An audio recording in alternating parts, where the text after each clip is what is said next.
교재 63페이지 돌았습니다. 중개대상물의 조사 확인. 자, 이 단원이 중요합니다. 그랬는데, 자, 지금 이제 실무가 출발되면서 지금 단원 중개대상물에 대하여 여러분들은 확인하고 또 설명을 해야 될 의무가 부과되어 있습니다. 자, 중개대상물의 조사 확인이 왜 중요합니까? 이렇게 물으면 물건을 파는 사람과 사는 사람을 사이에 중개업자가 중개를 하는데 이 물건에 대해서 확인이 되어야 매수자가 사겠죠. 그래서 물건을 조사 확인하는 것이 실무에서는 제일 중요합니다. 자, 그래서 교재에서 상단에 서론을 이렇게 정리해 줍니다.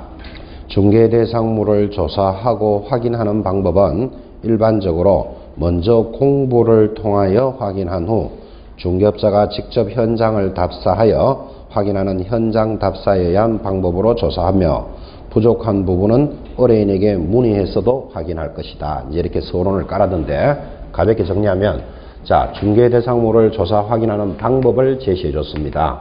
자, 나중에 여러분들이 중개업자가 되었다면 이걸 어떻게 확인합니까? 하니까 방금 이야기했죠. 공부상 확인을 먼저 합니다. 공부라는 것은 뭐 토지대장, 등기부 등본 이런 걸 보고 면적이 얼마이면서 지하철하고 몇 미터 거리에 있는지 이런 것들이 확인이 되면 이제 현장 조사합니다. 여러분 알다시피 토지대장의 면적이 100평입니다. 이렇게 대장에 되어 있더라도 현장에 가봐야만 확인할 수 있죠. 그죠? 이 부동산이라는 것은 움직이지 않죠. 그러니까 부동산은 그 자리에 딱 고정되어 있으니까 중개업자가 직접 가서 확인해 보는 것을 현장 확인이랍니다. 그래서 방법은 가볍게 정리했습니다. 뭐 크게 어려운 내용은 없죠. 자, 현장 조사 확인 정리됐고, 뭐 나머지들은 서론이니까 보시기 바랍니다. 자, 이제 내려오면 제2절 조사 확인 사항별로 조사 확인 기준이 있습니다. 이 조사 확인 기준이 무엇입니까? 이렇게 물으면 조사 확인해야 될 사항을 우리 법령 시간에 공부를 했습니다. 이거 생각나시는지요? 중개업자는 저 물건에 대해서 중, 도, 수, 도, 소, 공의 세, 예, 시를 확인 설명해야 됩니다. 이거는 법령에서 공부를 했습니다. 자, 확인해야 될 게 뭐라고요? 중도, 수도, 소공의 세, 예, 시를 확인하는데 이거를 좀 빨리 읽으면 색시까지 확인해야 된다. 이렇게 공부했고, 중이 뭡니까? 이렇게 물으면 중개대상물에 대한 소재지, 지번, 지목 등 기본적인 사항 이렇게 천천히 갑니다. 도 하면은 도배를 기억하라 그랬습니다. 그럼 도배를 기억하면 도배와 벽면의 상태를 확인합니다. 수 하니까 뭐가 보이시죠? 수도 찾아내라 그랬죠. 그 수도만 찾아내면 전기, 가스 등 시설물의 상태. 도 하면은 도로입니다. 17m 도로를 물고 있고 지하철하고 몇 분 거리에 있다 이런 거예요. 소 하면 소유권만 찾으면 전세권, 저당권 등의 권리관계도 확인합니다. 공 하면은 공법이 생각나야 된다. 그죠? 공법상 제한사항.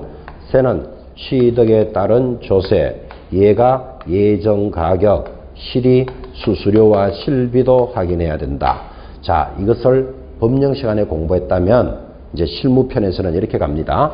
그러면 중개대상물에 대한 소재지, 지번, 지목 등 기본적인 사항을 어떻게 실질적으로 확인합니까? 교재 하단 준비되어 있죠. 자, 제일 밑에 보니까 1번 중개대상물의 종류, 소재지, 지목하여 첫 번째 기본적으로 확인해야 될 것 소재지 이런 게 들어옵니다. 자, 소재지는 소재와 지번을 말하는 것입니다. 지적법에서도 많이 공부하지만 옆에다가 여러분들은 토지 대장 이렇게 한번 적어 보시죠. 그러면 소재지는 대장으로 확인합니다. 내려가면 2번 지목도 확인합니다. 자, 그런데 이 지목은 지적법에서도 28지목이 있고 이렇게 나갑니다. 지목도 대장으로 확인하면 되겠죠. 가볍게 이해하시면 되고, 이제 면적 들어옵니다. 자, 면적은 옆에다가 크게 중요하게 제곱미터 이렇게 적어 놓으셔야 됩니다. 면적을 확인할 때는 우리는 이렇게 공부를 하더라도 야, 너는 아파트 몇 평에 사니? 평으로 이야기를 너무너무 많이 하지만 법률적으로 면적은 반드시 제곱미터로 읽어야 됩니다. 이것도 아주 중요한 표현이니까 제곱미터 하나 적어놓고, 이 제곱미터를 어떤 분은 뭐 평방미터 뭐 이렇게 말하는 분도 있는데 그렇게 읽는 건 일본식 발음이래요. 우리는 정확하게 제곱미터 이렇게 갑니다. 세제곱미터라는 것도 들어보신 적 있죠? 세제곱미터를 우리는 이제 부피를 말할 때 뭐 입방미터 이런 말 하는데 그런 말들이 일본식 발음이랍니다. 이것도 세제곱미터, 2제곱미터 그래 해야 된대요. 참고로 그래요. 그래서 어쨌든 면적은 평 이렇게 읽는 것은 아니다. 그런 뜻이에요. 그죠? 자, 그 다음에 건축 구조, 경계, 지형, 지세 이런 것들을 확인하는데 우리는 이것들을 기본적인 사항이라 그럽니다. 지금 여기까지 한 거예요. 중개대상물의 소재지, 지번, 지목 등 기본적인 사항을 확인한다. 내려가면 2번 벽면과 도배의 상태도 확인한다. 가벼운 단어입니다. 3번 수도, 전기, 가스도 확인한다. 이제 4번 도로와 뭐 연계성, 시장하고 연계성 이렇게 들어오죠. 그리고 이제 5번이 뭔가 하면 소유권 등의 권리관계도 확인한다. 지금 여기까지 온 거죠. 자, 이 소유권 등의 권리관계를 확인할 때는 이제 중요합니다. 이 소유권 등 권리관계를 조사하는데 권리관계는 등기부로 조사하는 게 기본인데 등기되지 않는 권리가 있습니다. 자, 등기되지 않는 권리로서 시험에 제일 잘 나오는 게 분묘기지권 이제 이렇게 출발하는 거예요. 자, 그러면 권리관계를 확인하는데 지금부터 분묘기지권을 정리해 보는데 이 분묘기지권은 민법에서도 공부하고 우리 단원에서도 공부합니다. 또 중개실무에서도 아주 중요합니다. 그러면 분묘기지권이 왜 중요합니까? 이렇게 물으면 나중에 여러분들이 중개행위를 할 때 임야라든지 토지를 거래할 때는 분묘, 산소가 있으면 이것에 대한 권리를 알아야만 거래를 할 수 있겠죠. 그죠? 그래서 이제 민법에서도 중개법에서도 분묘기지권은 잘 나옵니다.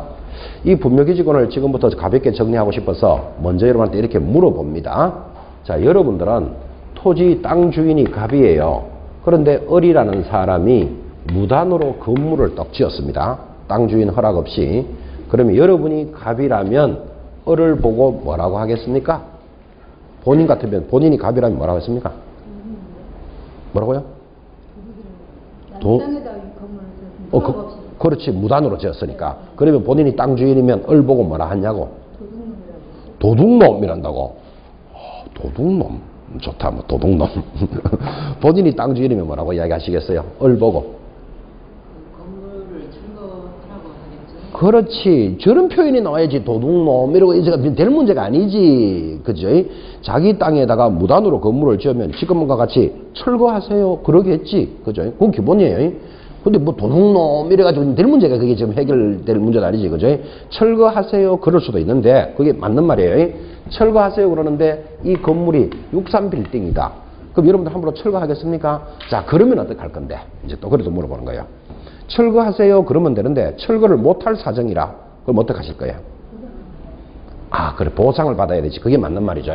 그럼 무슨 말인가 하면 일단 여러분이 땅 주인이면 철거하세요. 이렇게 말하거나 철거를 못하면 땅 사용료를 내세요. 그러겠죠.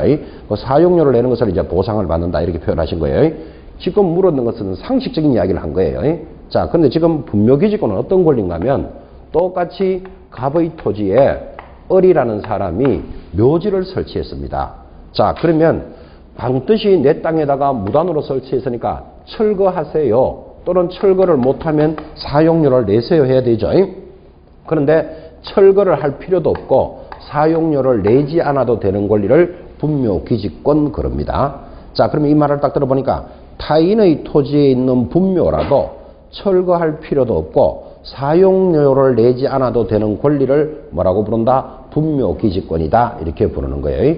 이건 우리나라에만 있는 아주 독특한 권리예요. 우리나라는 이 분묘라는 것이 관습적으로 아주 중요하기 때문에 법으로 정하는 것이 아니고 전부 판례로서 인정해주는 권리. 자, 그러면 앞으로 그림을 보시면서 분묘기지권이 무엇입니까? 이러면 타인의 토지에 있는 분묘라도 철거하지 않아도 되고 지료, 땅값을 받지 않는 권리를 분묘기지권이다. 이렇게 대답하는 거예요. 자, 그러면 중요한 것은 이런 분묘기지권이 이렇게 성립을 하려면 조건이 맞아야 돼. 이 조건 세 가지는 상식적으로 중요하겠죠. 그럼 아무런 분묘나 인정해 주는 게 아니고 이 조건이 맞을 때만 성립해요. 그래서 성립 조건 내려옵니다. 자, 내려옵니다. 참고표에 보면 자, 분묘기지권은 지금 그림으로 설명했지만 법으로 이렇게 이야기하죠.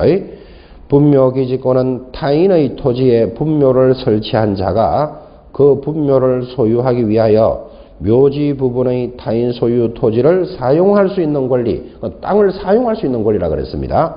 로서 지상권에 유사한 일종의 물건이다. 물건에 대한 권리다. 이렇게 이야기했고, 요건은 시신이 안장된 봉분이 있어야 되는데 3번 사유 들어왔습니다. 자, 세 가지 중요합니다. 첫 번째, 토지 소유자의 성낙을 얻어서 분묘를 설치하면 성립한다. 성낙 동그라미. 2번, 소유자의 성낙 없이 분묘를 설치했더라도 20년간 평온 공연하면 성립한다. 세 번째가 별표입니다. 중개 실무에서 중요한데, 분묘를 이전하거나 철거하기로 특약 없이 토지를 처분하면 성립합니다. 거기 특약 없이라는 말이 포인트입니다. 자, 한번 적어볼까요? 자, 그러면 타인의 토지에 있는 분묘를 철거하지 않아도 되고 사용료를 내지 않아도 되는 권리는 첫째, 소유자의 성낙이 있으면 성립한다. 상식이죠. 땅 주인이 만들어도 좋다. 그랬으면 당연히 성립하는 거예요. 두 번째, 성낙이 없었더라도 20년 동안 공연하고 평온하게 설치되었다면 이를 시효취득이다. 그래요. 그러니까 성낙 없이 만들어졌더라도 20년 동안 공연하고 평온했다. 그 말은 서로 분쟁이 없었다. 이 말이에요. 그러면 이거 인정해준다. 그죠? 세 번째가 중요합니다.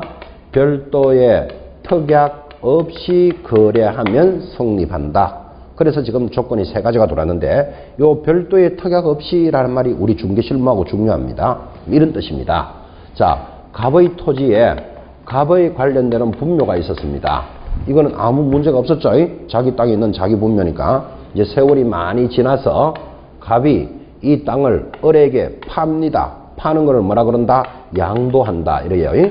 팔게 되면 땅 주인이 바뀌죠. 그런데 묘는 그대로 왔다. 그러면 토지 소유자와 묘지 소유자가 달라지죠. 별도의 특약 없이 거래하면 이것도 성립한다. 그러니까 철거할 필요도 없고 사용료를 받지 않아도 된다. 이런 뜻이잖아요. 그죠? 그러면 여러분들이 이런 말을 이해했다면 나중에 중개행위를 할 때 이 갑의 토지에 을이 땅을 사는 경우에 여러분들이 을이거나 이거를 중개하더라도 반드시 특약을 해야 된다, 안 해야 된다. 해야 한다라는 걸 기억해 놓으셔야 돼요. 그러니까 이 땅을 살 때는 이렇게 말해야 되겠죠. 이 분묘를 이번 12월 달까지는 철거해 주기로 하자라고 서로 약속을 하고 거래를 해야 된다고. 안 하면 어떻게 된다? 성립한다. 지금 이랬잖아요. 그죠? 이건 중개 현장에서 중요하죠. 여러분이 이 땅을 중개하는 사람이라도 또는 이 땅을 사는 을이라도 반드시 특약을 해야 되는구나를 기억해 놓으셔야 돼요. 별도의 특약 없이 거래하면 성립한다. 이랬습니다. 자, 그러면 이 성립하는 조건이 세 가지가 나왔는데 이 성립하는 조건이 세 가지가 나오면 성립이 되었다면 어떤 효과가 있을까요? 이제 이 효과가 전부 판례로서 인정해 주는 거예요. 첫째, 여러분하고 정리할 때는 자, 일단 범위는 어디까지 봐줄까요? 이거부터 한번 고민 한번 해보는 거예요.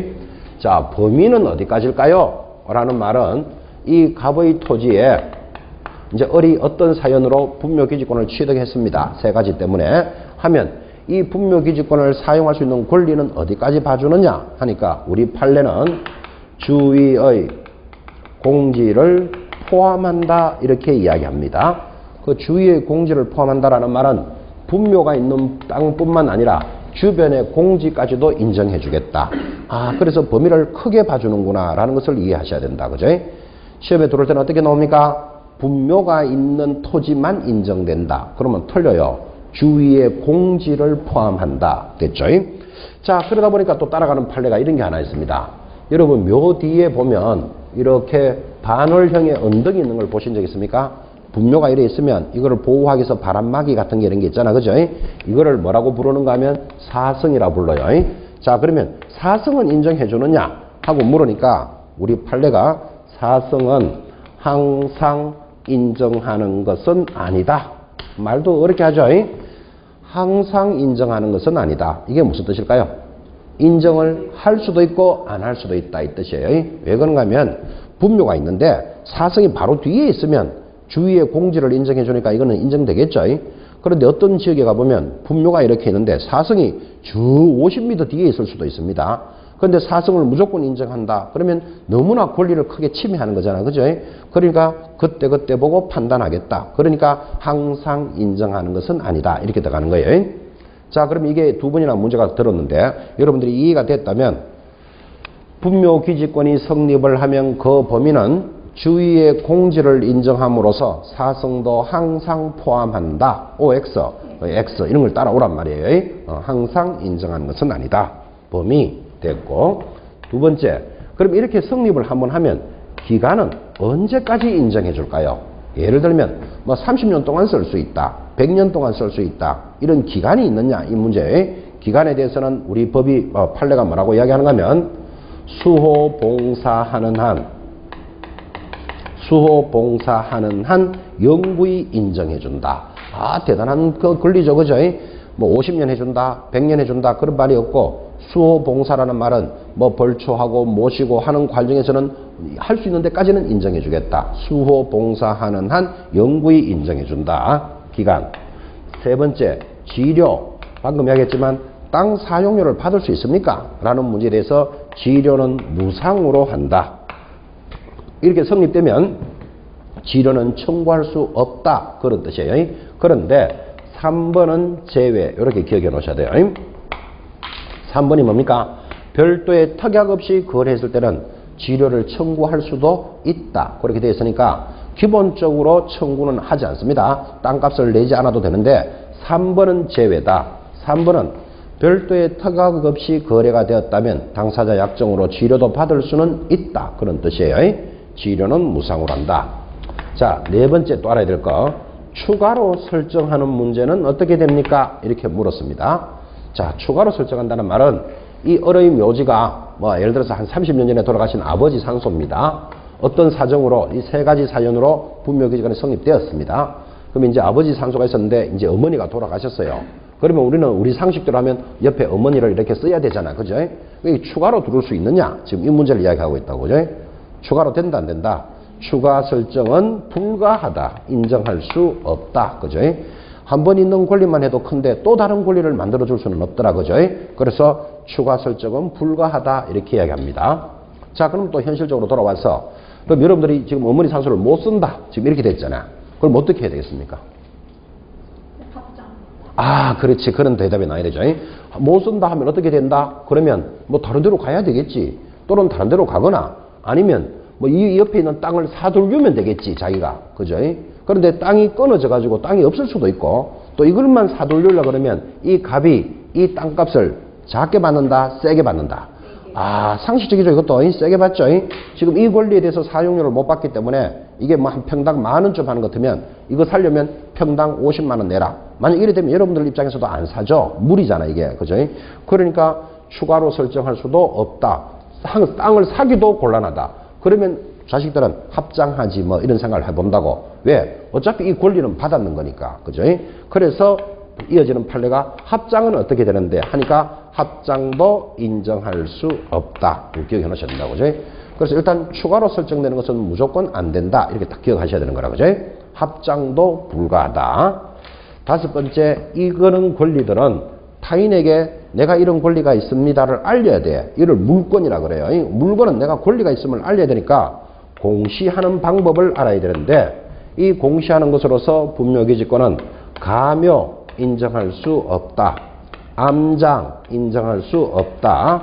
평장도 인정할 수 없다. 이것도 보기보다 시험에 잘 나왔습니다.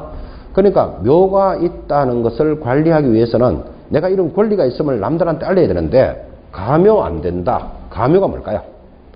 시신이 없이 모시는 거예요. 나중에 여기 쓰려고 이렇게 봉을 만들어 놨다 하더라도 인정해 준다 안 해준다? 안 돼. 시신이 없으면 안 돼.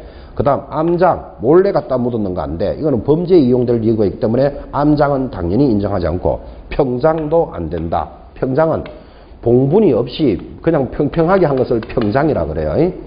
여러분 우리나라는 크게 하거나 작게 하거나 봉을 하죠. 요 봉을 한다는 말은 여기에 묘가 있다는 것을 남들한테 알리는 방법이에요. 근데 서양 풍습에 보면 평장하는 거 보셨죠? 그냥 비석만 하나 딱 세워놓고 그죠? 나라마다 다 달라. 문화가 있기 때문에 우리나라는 크게 하거나 작게 하거나 봉분을 함으로써 있음을 알려주는 거예요. 근데 평평하게 묻어놓은 평장은 남들하고 하여금 있다는 게 표시가 안 나잖아. 그죠? 그래서 평장은 분묘기지권을 인정할 수 없다라는 게 판례예요.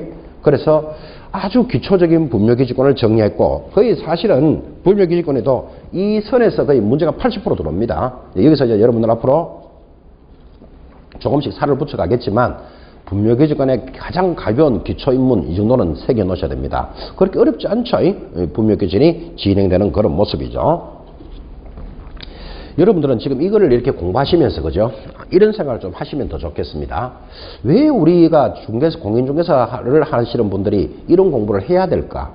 아까 이야기했죠? 땅을 거래하다 보면 분묘가 있다면 분묘에 대해서 권리를 알아야 되니까 중개업자가 사고 팔 수 있잖아. 그죠? 만약에 이런 경우가 생기겠죠? 아까도 이야기했지만 이 갑의 토지에 갑의 분묘가 있었고 정상적이죠? 그런데 땅을 팔아가지고 이제 갑이 그대로, 묘가 그대로 온다면 분묘기지권이 성립한다 그랬죠. 그대로 성립하면 앞으로 이 땅을 개발할 수 있다 없다? 없다. 이 말하고 같은 말이잖아. 예를 들면 이런 거예요. 을이 왜 이 땅을 샀을까요? 하면 뭐 골프 연습장을 만들겠다 하여 저 임야 3,000평을 사는 거예요. 3,000평을 샀는데 분묘가 그대로 따라왔다면 철거 못한다 그랬죠. 사용료도 못 받는다 그랬죠. 그러면 거기에다가 공사할 수 있다 없다? 공사 못하게 되면 손해가 막대하게 발생하겠죠. 그래서 중개업자는 이런 내용을 알고 거래하라고 분묘기지권이 시험에 잘 나오는 거예요. 또 민법에서도 잘 나오고. 자, 그런데 이제 이 공부를 잘 해본 사람들은, 그죠? 아, 이런 공부를 알아야만 이거 거래하는 데 도움이 된다는 걸 이렇게 예를 들어주는 거예요. 실제 사례예요. 실제 사례인데 이제 이런 모습이죠. 지금 보다시피 갑의 땅에 갑의 묘가 정상적으로 있었고 이제 골프 연습장을 하기 위해서 이 땅을 산 거예요. 뭐 우리말로 하면 한 10억쯤 주고 샀다고 칩시다. 근데 제가 이야기하는 분은 이 땅을 중개한 사람이에요. 샀는 사람이 아니고. 근데 이 중개업자가 중개를 할 때는 이런 공부 잘 배우신 분이겠죠. 그래서 이 땅을 살 때는 언제까지 철거하기로 특약을 했다 안 했다 했겠지. 뭐 10억이나 주는 땅을 사면서 그냥 그대로 할 수는 없으니까. 그죠? 그런데 여러분 잘 알다시피 한 10억쯤 되는 저런 임야를 하나 거래하면 한 번만에 10억을 주는 게 아니고 예를 들어서 3월 달에 계약금 1억 이렇게 주는 거예요. 그리고 8월 달에 중도금 5억. 그리고 이 남은 분묘 6개는 예를 들어 6개가 있다 치고 6개는 뭐 10월 달까지는 철거하기로 하고 철거가 확인되면 잔금을 지급하겠다. 뭐 보통 그렇게 약속하잖아. 그죠? 그건 아주 정상적으로 거래를 했단 말이에요. 그러면 중개업자 입장에서는 10억짜리 땅을 거래했으면 수수료도 크죠. 수수료도 받아야 되는데 보통 수수료가 잔금 지급되고 이렇게 주는 경우가 많잖아. 그죠? 그래서 이제 큰 일을 해놓고 기다리고 있는 거예요. 3월 달에 거래했으니까 계약금 주고받았고 또 8월 달에 정상적으로 중도금도 갔어요.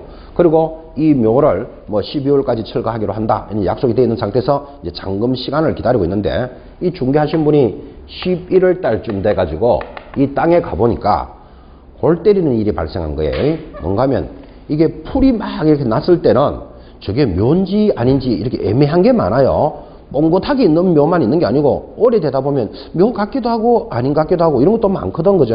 그래서 이것 6개를 철거하기로 하자 하고 정상적으로 거래했는데 11월 달쯤 가가지고 풀이 죽고 낙엽이 떨어지고 그러는데 가서 보니까 아무 생각도 안 했던 묘가 한 3개쯤 더 보이는 거예요. 자, 그러면 만약에 땅을 팔았는 사람이 저거는 철거하기로 약속을 안 했잖아 하고 철거를 안 한다면 이게 앞으로 난감해질 문제잖아. 이게. 그죠? 그러니까 중개하신 분이 지금 이런 문제, 가묘 인정할 수 없다, 암장도 인정하지 않는다, 평장도 인정하지 않는다, 이런 걸 공부를 잘한 학생이니까 묘라는 게 왜 뻥긋한 것도 있지만 오래돼가지고 이렇게 허물어져 가는 이런 것도 있을 수 있잖아. 그죠? 이런 게 3개가 발견되니까 이거 잘못하면 말썽될 여지가 있겠다. 저거는 철거하기로 약속을 안 했으니까. 그죠? 그래서 이 중개업자가 밤 11시에, 그죠? 왜 밤에 올라갔을까요? 몰래 올라가는 거야. 낮에 올라가면 우리나라 사람들은 묘를 건드린다는 걸 굉장히 엄하게 보기 때문에 밤 11시에 그것도 비 부슬부슬 내리는 날. 왜 비 오는 날 갔을까요? 잘 파이라고. 그죠? 삽 들고 가가지고 이렇게 되어 있는 것을 어떻게 하고 왔다? 반듯하게 해놓고 오는 거라. 그죠? 왜 그러면 나중에 평장은 분묘기지권이 인정되지 않으니까 이렇게 해놓고 와야 말썽의 여지가 없다 해서 저보고 하는 말이 밤 11시에 비 오는 날 삽 들고 가서 평평하게 하고 왔다는 거 아닙니까? 이래요. 참 공부 잘한 사람이다, 못한 사람이다. 잘한 사람이죠. 그죠? 평장은 인정하지 않기 때문에 말썽의 여지를 없애놓고 왔다. 그 뜻이. 여러분 잘못 생각해가지고 삽을 들고 가서 파냈다. 그럼 그 달라져요. 그럼 사정이. 남의 묘는 함부로 건드리는 거 아니고 우리나라는 관습이 세기 때문에 묘를 함부로 건드리는 것을 산 사람을 건드리는 거 똑같이 봐요. 사체를 함부로 건드리면 안 된다고. 그죠? 그러니까 파내는 게 아니고 어떻게 했다? 평평하게 하고 왔다. 그죠? 그러면 평장은 뭐 하지 않으니까 분묘기지권을 주장할 수 없으니까 그 이야기를 저한테 하더라니까요. 그래서 야, 역시 공부 잘한 사람이 일도 잘한다. 그죠? 이 배웠으면 써먹을 줄도 알아야 돼. 그죠? 크게 문제 안 되겠죠. 근데 걱정되는 것은 중개업자가 되려면 간도 좀 부어야 되겠다. 그죠? 비 오는 날 밤 11시에 삽 들고 올라가려고 하면 보통 일인지 지금 여러분들 그죠? 그래서 간도 좀 부어야 되겠구나 이런 생각도 했어요. 그냥 요거만 평평하게 와서 다행이지 만약에 삽 들고 내려오다가 경찰관이라도 만났으면 난리 났어요. 하여튼 그거는 그죠? 무슨 취지로 이야기하시는 줄 아시겠죠? 평평하게 하라 이 뜻이 아니고 평장은 인정하지 않는다. 이런 것들을 알아놓으셔야 돼. 그래서 실무를 왜 공부한다? 중개 실제 업무를 잘하려고 공부하는 거예요. 원래는 왜 한다? 점수 받으려고 하겠지만 이게 다 현장에 나가면 써야 될 이야기들이에요. 실질적인 업무다. 이런 것도 한번 느낌을 한번 가져봅니다. 그래서 분묘 기지권만 딱 들으면 이제 이분이 생각이 나요. 참 대단하다. 그렇게 생각할 수 있다는 게, 그죠? 이 보통 이렇게 큰 거래를 해놓고 나면, 그죠? 뭐가 생겨도 말썽거리 이런 거 하나씩 생길 수도 있잖아. 그죠? 이런 것도 공부하면서 여러분들이 의미를 한번 가져보는 겁니다. 경험 쳐가지고 잘 됐지. 정리 다 했지. 이제 골프장 만들어진 지도 벌써 오래됐죠. 당연히 그래됐죠. 더 중요한 것, 수수료 얼마 받았는데요? 제가 물어보고 싶었는데, 그건 안 물어봤어요. 그렇게 하지 말고 6개라고 하지 말고. 모든 묘지를 이렇게. 그렇지. 그런 이야기도 좋죠. 이런 경우가 발생할 수 있겠죠. 또 이것도 뭐 그나마 더 평평하게 해가지고 문제가 없었고, 또 이 땅 주인도, 그거는 뭐 우리 묘도 아닐 수도 있고, 뭐 그럴 수 있으니까 큰 문제가 안 됐지만, 지금 말씀하신 대로 이렇게 갑자기 생기는 수가 있을 수 있잖아. 그죠? 그러니까 특약을 할 때는 이거 외에 생각지도 못한 게 발생하더라도 모두 철거해 주기로 하자라고 하는 게 좋겠죠. 이런 큰 거래를 할 때는 좀 이렇게 자문을 많이 받아서 하는 게 좋겠죠. 눈에 보이는 이거 6개만 철거한다. 이러면 나중에 말썽될 여지도 있잖아. 그죠? 이런 것도 경험으로 한번 들어놓으시면 됩니다. 역시 공부 잘하는 학생은 질문도 잘하는 거죠. 그러죠. 생각지도 못한 것이 갑자기 발생하더라도 포함하여 철거하기로 한다. 특약에 하나 넣어놓으면 좋겠죠. 그죠? 이런 것도 한번 생각해 보는 그런 시간입니다. 그래서 실무는 왜 공부한다? 점수 따려고 공부하지만 사실은 실제 업무를 잘하기 위해서 공부하는 거예요. 이거. 그죠? 이런 내용들을 이렇게 자꾸 접근하면 공부하는 게 좀 지겹지 않고 재미가 있죠. 자꾸 그렇게 모습을 접근하는 게 도움됩니다. 내려가면 6번 이제 토지 이용 계획 등 공법상 제한 사항 등을 확인하라. 뭐 이런 것들은 가볍게 보시면 됩니다. 이제 중요한 것이 오른쪽 하단 9번입니다. 9번에 밑줄 껐습니다. 확인 설명서 작성 시 주의사항이라는 게 들어왔는데, 자, 지금 무슨 이야기를 하냐면 중개 대상물에 대해서 확인 설명을 이렇게 하고 나면 반드시 확인 설명서를 작성한다 라는 단원에 들어오고, 이 확인 설명서 작성은 무조건 한 문제가 나오기 때문에 중요한 거예요. 자, 그리고 우리 법령 시간에 공부하셨지만 이런 중개업자가 물건을 확인하고 난 뒤에 작성하는 확인 설명서는 모두 몇 종류가 있다? 4종류가 있어요. 1번, 2번, 3번, 4번이라는 4종류가 있는데, 1번은 주거용 건축물에 대해서는 1번을 사용해요. 주거용이 뭐죠? 대표적으로 아파트 이런 거겠죠. 2번이 비주거용이에요. 3번은 토지를 거래할 때, 4번은 준부동산이에요. 자, 그래서 여러분들이 여기 기억할 것, 확인 설명서는 물건의 종류에 따라 모두 몇 종류로 구성되어 있다? 4종류로 되어 있다. 이 정도는 알아야 돼. 그죠? 4종류로 구성이 되어 있고 1번은, 2번은, 3번은 뭐다까지 알면 더 좋겠고. 그죠? 여기다가 법이 또 하나 도입이 됩니다. 이런 4종류에 지금은 영문으로 작성할 수도 있다. 이것도 기억해 놓으셔야 돼요. 그러니까 무슨 말인가 하면 확인 설명서는 영어로 된 양식도 있어요. 그죠? 그럼 여러분 보고 뭐 영어로 작성해 보세요. 이런 문제는 안 나오지만 시험 지문에서 확인 설명서는 외국인을 위하여 영문으로 작성할 수도 있다. 이런 지문이 올라가면 그래 맞다. 이 정도는 알아들으셔야 됩니다. 그래서 지금은 외국인과 거래하는 시간도 많아졌는 것 같아요. 영문으로 양식도 만들어져 있습니다. 자, 그래서 4종류가 있다. 이렇게 들어 놓으시고, 이 4종류에 대한 확인 설명 부분은 무조건 시험에 나옵니다. 한 문제가 무조건 걸기 때문에 이제 기본서를 받으시면 거기 확인 설명서 양식도 있단 말이에요. 양식에다가 어떻게 작성하고 뭐를 조심해야 되는지를 시험용으로 공부할 거예요. 이 정도 잡고 이제 또 한 장 넘기시면 이 조사 확인에 있어서도 중요한 게 외국인 토지법이에요. 거기도 왕별을 딱 그려 놓으셔야 됩니다. 외국인 토지법도 지금까지 시험에서 빠진 적이 한 번도 없습니다. 제가 기억하기로는 10년 연속 출제했습니다. 올해도 당연히 출제되었고 여러분들도 내년에 당연히 만납니다. 그래서 외국인 토지법은 무조건 나오는데 이 외국인 토지법이라는 말은 제목부터 잘 보셔야 됩니다. 외국인이 토지법이라고 되어 있는데 여러분들은 제목을 공부할 때마다 외국인 토지 취득법이다 이렇게 기억하시면 좋겠습니다. 제목 자체가 시험 문제입니다. 그러니까 외국인이 우리나라 토지를 취득할 때 적용합니다. 됐습니까? 그래서 원래 이 법 제목이 외국인 토지 취득법이었는데 취득에만 적용하니까 취득을 빼고 그냥 외국인 토지법 이렇게 부르는 거예요. 그래서 여러분한테 제목을 전달할 때 토지 취득법이다 이렇게 강조합니다. 자, 제목이 중요합니다. 이렇게 강조했고 강조도 해드렸는데 잘 들으셨는지 확인 학습합니다. 일본인 무라다 씨가 이거 외국인이죠. 서울 명동에 있는 A 토지를 매각할 때는 이 법이 적용된다. OX. X입니다. X. 외국인이 토지를 매각할 때 적용하지 않는다니까요. 취득할 때, 살 때만 적용한다니까요. 그러니까 팔 때는 적용하지 않는 거 딱 잡으셔야 돼요. 그래서 제목이 토지 취득법이잖아요, 이게. 그죠? 다시 확인합니다. 제목 잘 보라 그랬습니다. 미국인 스미스 씨가, 이것도 외국놈이죠. 미국인 스미스 씨가 영등포구에 있는 A 빌딩을 취득할 때는 이 법을 적용한다. OX. X입니다. X. 빌딩이 아니라니까 토지라니까 지금 그죠? 그 제목부터 잡아야 된다니까요. 이 제목부터 이제 흥크러지면 아무 의미가 없다니까 지금 그죠? 외국인이 뭐 할 때요? 토지를 취득할 때만 적용한다니까. 건물 취득 이런 거 관계없고 토지를 팔 때도 관계없어. 양도할 때도. 그죠? 이게 왜 법이 중요한가 하면 이렇게 기억하셔야 돼요. 이걸 왜 제목을 자꾸 그렇게 강조하는가 하면 토지 취득법이 왜 중요한가 하면 그죠? 우리 세계에서 제일 부자가 누굴까요? 뭐 잘 모르시죠, 여러분, 그죠? 제가 알기로는 뭐 빌 게이츠인가 이런 사람이 제일 부자래요. 뭐 저도 잘 모르겠는데 우리나라에서 제일 부자는 누굴까요? 뭐 그래도 대충 그걸 맞죠. 이건희 뭐 회장이다 이런 말 하잖아, 그죠? 그러면 이건희 회장이 우리나라에서 최고 부자라는데 뭐 돈이 얼마쯤 될까요? 뭐 잘 모르죠. 여러분도 저도 잘 몰라요. 근데 이건희 회장이 우리나라의 최고 부자인데 빌 게이츠는 세계에서 최고 부자라 그랬잖아요. 그러면 세계 부자들 순서를 쫙 놓으면 1번에 빌 게이츠가 나오면 이건희 회장은 300 몇 등이에요. 그러니까 이 빌 게이츠가 돈이 얼마나 많다는 걸 이해할 수 있잖아, 지금 그죠? 그럼 빌 게이츠가 그렇게 돈이 많은 이제 세계 최고의 부자니까 마음을 딱 먹고 그죠? 우리나라에 와가지고 수원에 있는 땅을 좀 사야 되겠다. 이러면 빌 게이츠 재산을 가지고 수원 땅을 다 살 수도 있을 거예요. 이해하시겠죠? 그러면 수원 땅을 다 사가지고는 빌 게이츠가 그죠? 깃대를 떡 꽂아놓고 여기는 내 땅이니까 아무도 들어오지 마라. 이러면 우리나라 절도해버려요, 완전히.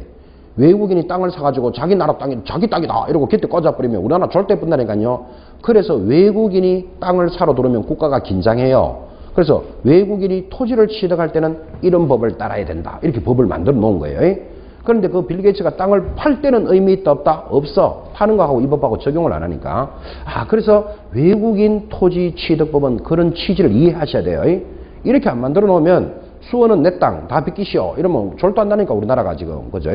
그래서 외국인이 토지를 취득할 때만 적용하는 법인데 그 말을 강조하고 있죠. 상단에. 이 법은 외국인이 대한민국 영토 안의 토지 취득에 관해서 토지 양도입니까? 취득입니까? 취득에 관해서 필요한 사항을 규정함을 목적으로 합니다. 2번 상호주의 제목에 동그라미 합니다. 그러면 외국인 토지법은 상호주의가 적용되는데 이게 무슨 소리입니까? 하니까 국토장관은 대한민국 국민, 대한민국의 법령에 의해서 설립된 법인 또는 단체나 대한민국 정부에 대하여 대한민국도 많이 나오죠. 자국 안의 토지의 취득, 양도를 금지하거나 제한하는 국가의 개인, 법인, 단체 또는 정부에 대해서 대통령령이 정하는 바에 따라 대한민국 안의 토지 취득 또는 양도를 금지하거나 제한할 수 있다. 이거를 상호주의다. 이렇게 말해요. 자, 이 많은 말을 싹 설명하면 이거예요. 외국인이 우리나라 토지를 취득하려면 우리나라 사람도 그 나라 땅을 취득할 수 있을 때만 하게 해주겠다. 이걸 뭐라 부른다? 상호주의 그러는 거예요. 근데 이 상호주의에서 중요한 것이 이 상호주의는 누가 정한다? 국토장관이 정한다니까. 첫째 줄 나왔죠? 이를 대한민국 국민, 대한민국의 법령에 따라 이래 나오니까 외교통상부 장관은 하면 틀려요. 주의하셔야 돼요. 상호주의는 누가 정한다? 국토장관이 정한다. 그 다음 3번 내려오면 자 그러면 지금 외국인이라는 말을 하고 있는데 외국인이 누굽니까? 정의도 시험에 나옵니다.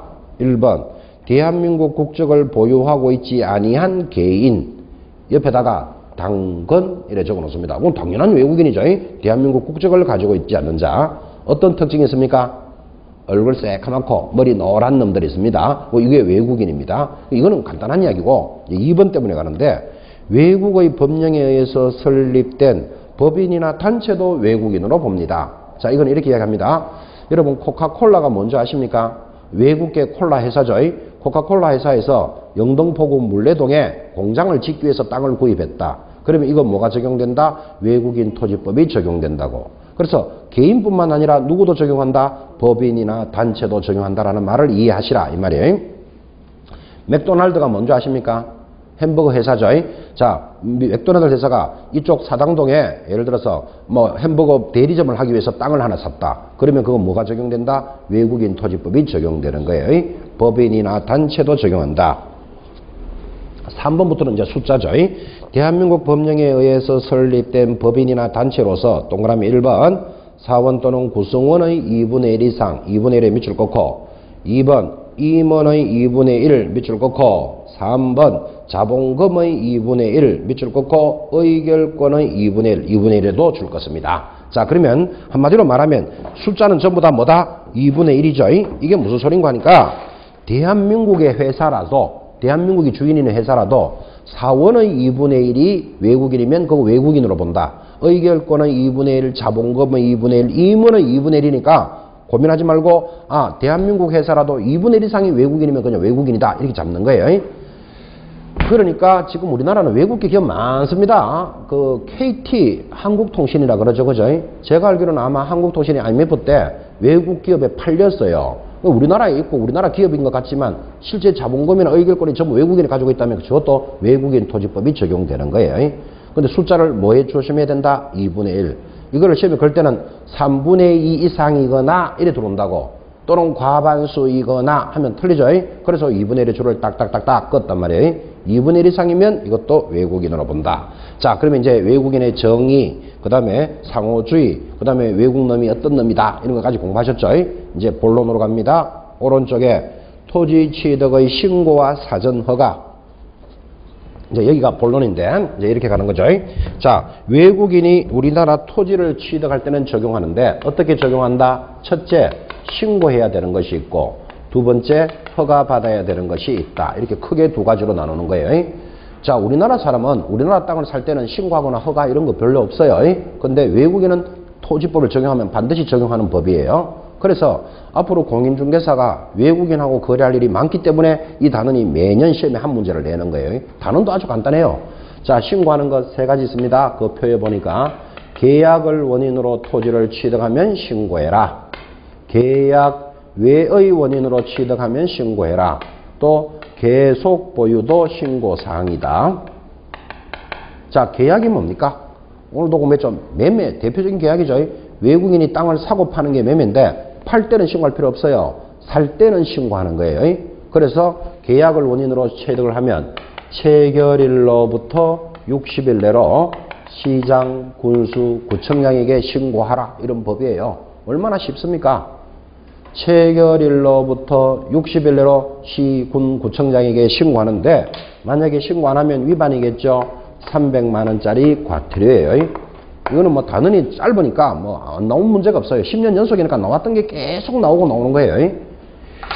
자, 두 번째, 계약 외의 원인으로 취득하면, 자, 외국인이 계약도 안 하고 어떻게 취득할까요? 계약 외. 대표적으로 판결받았다, 상속받았다, 경매로 샀다. 그죠? 그러면 계약 외의 원인이죠. 그러면 취득한 날로부터 역시 6개월 내로 시장, 군수, 구청장에게 신고해라. 가볍죠? 세 번째, 계속 보유도 신고사항이다. 계속 보유가 뭘까요? 하고 물으면 여러분과 같은 한국인이 땅을 가지고 있었어요. 그런데 여러분 국적이 외국인으로 바뀌는 수가 있겠죠. 그럼 국적이 변경되면 이제 외국인이 되었죠. 그러면 내가 예전부터 가지고 있던 거다. 계속 보유를 신고하는데 그 국적이 변경된 날로부터 6개월 내로 시장, 군수, 구청장에게 신고하라라는 내용입니다. 자, 그러면 이렇게 신고하라고 들었는데 이 두 가지를 위반하면 100만 원짜리 과태료예요. 아주 가볍죠? 외국인 토지법. 자, 이 세 가지가 신고 사항이었다면 이번에는 허가 받는 사항이 있습니다. 자, 허가는 사전에 허가를 받고 거래해야 됩니다. 거기 박스 밑에 보면 2번 사전 허가를 요하는 토지 찾으셨습니까? 1번. 자, 요 허가를 요하는 토지가 하나, 둘, 셋, 네 가지가 있으니까 문제 내기 좋다는 것도 이해해야 돼. 하나, 5번 같은 거 하나 걸어놓고 아닌 거 찾아라 이렇게 들어온단 말이에요. 그래서 이거 기억해야 되는데 1번 군사시설보호구역, 해군기지구역, 항공기지구역, 기타 국방목적상 필요한 지역. 이 1번 말을 쫙 다 헝클으면 한마디로 군사시설이다 이 말이에요. 그죠? 군사의 동그라미. 여러분 군사의 동그라미 놓고 예를 들어서 해군기지, 공군기지 이런 거 들어오면 아 이거 군사시설이다 이 정도는 이해하셔야 되죠. 그죠? 2번 생태계 경관 보전지역 옆에다가 자연보호 이렇게 딱 적어 놓습니다. 자연보호지역, 생태경관보호지역입니다. 자연보호. 3번 문화재보호구역, 문화 동그라미. 4번 야생동식물 특별보호구역, 보호 동그라미. 여러분 얼숙도 이런 말 들어보셨나요? 얼숙도가 뭐 철새, 도래지 뭐 이런 데잖아. 그죠? 자, 이런 지역은 야생동식물 특별보호구역입니다. 자, 그러면 앞으로 허가받는 지역이 무엇입니까? 이렇게 물으면 지금 동그라미 한 것들입니다. 말로 기억합니다. 군사, 문화는 자연환경을 보호한다. 이렇게 기억합니다. 그래서 허가받는 지역이 어디입니까? 이렇게 물으면 군사, 문화는 자연환경을 보호한다. 자, 이렇게 말을 기억하시면 군사가 뭐죠? 군사시설, 해군기지, 공군기지 뭐 이런 거예요. 문화하면 문화재보호구역, 자연환경보존법의 생태경관보전지역의 자연환경이라는 말이 들어가요. 그 다음에 보호는 야생동식물 특별보호구역이다. 그래서 군사, 문화는 자연환경을 보호한다. 이러면 좀 기억하기 안 좋겠나, 그죠? 이거를 좀 기억을 잘하라고 여기까지 이야기를 합니다. 이게 우리나라 지도입니다. 여러분 잘 아다시피 휴전선이 이렇게 있죠. 휴전선이 군사문화잖아, 그죠? 휴전선의 일정한 지역은 여러분 비무장지대다 이런 말 들어보셨죠? 그럼 휴전선을 기준으로 비무장지대가 있는데 여기 지금 이 지구상에서 그죠? 인간들이 60년 동안 발을 못 디딘 곳이 이 비무장지대입니다. 여러분 지금 사람들이 남극도 가고 북극도 가고 달나라도 가는 거 아시죠? 그러면 이 지구상에 인간들이 다 들어갔는데 못 들어가는 지역이 유일하게 비무장지대가 있다고 그죠? 그러면 여기는 비무장지대는 인간들이 60년 동안 안 다녔으니까 자연환경이 얼마나 잘 보호되어 있겠습니까? 아마 제 생각으로는 그죠. 우리나라가 통일이 되면 이 휴전선이 없어지겠죠. 그럼 이쪽에는 그 많은 자연환경 지역이 관광자원이 되거나 뭐 예를 들어서 야생동식물 연구기관이 들어오거나 우리나라가 이것 때문에 먹고 살지도 모릅니다. 인간들이 60년 동안 안 디딘 땅은 이 땅밖에 없으니까 그죠. 그래서 어떻게 기억하는가 하면 휴전선이라는 것을 생각하면서 군사 문화는 자연환경을 보호한다 이렇게 이해하라고. 그러면 이 말을 좀 기억하기가 좋잖아. 그죠?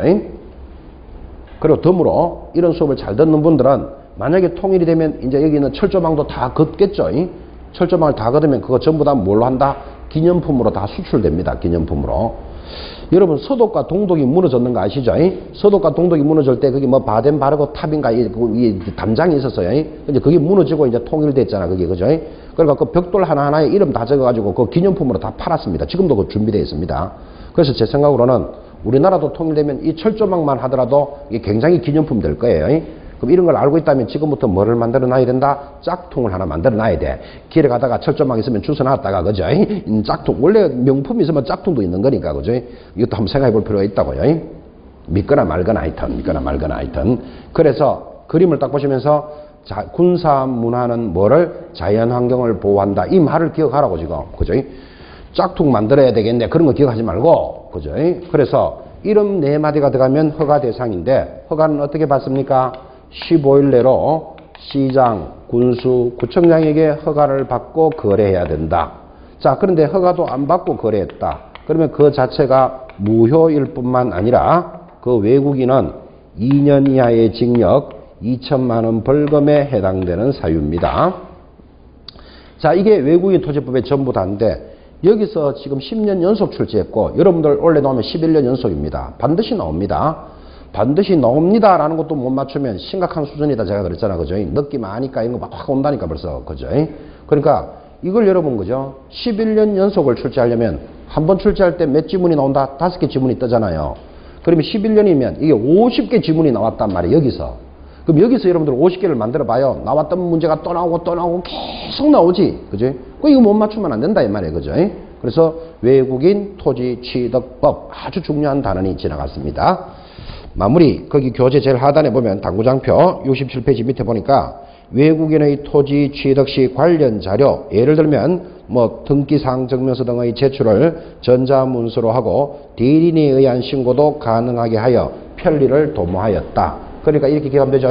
외국인 토지법은 뭐 대리인에 의해서도 뭐 신고할 수 있다. 이런 것들은 한번 가볍게 정리해 주시는 거예요. 자, 오늘 외국인 토지법까지 정리하셨습니다. 다음 주에 오시면 중개활동하여 이제 실무에서 아주 또 재밌는 단원이 하나 준비되어 있습니다. 그래서 다음 주에 중개활동부터 해서 마무리 들어가도록 할 겁니다. 수고하셨습니다. 다음 주에 뵙겠습니다.